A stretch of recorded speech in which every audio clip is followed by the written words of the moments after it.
Hello and welcome to Model Minutes. This is the second episode of the Subscriber Showcase. First up, we've got a Fokker DR1 in 1/72 scale by Donnacha.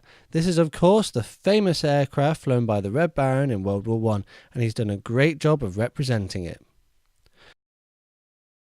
The second kit on display here is a MiG-3 helicopter in Russian markings by Máté.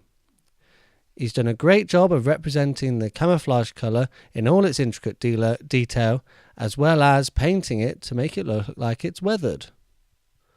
This is an Italeri kit. Up next is another kit by Máté, and it's some US troops made by Zvezda. Once again, he's done a fantastic job of finishing these to make them look like they're battle hardened. Thanks for watching this video. If you like what you saw, make sure to like, comment and subscribe. If you'd also like to submit something, make sure you email modelminutes@hotmail.com and show off your best work. See you all again next time.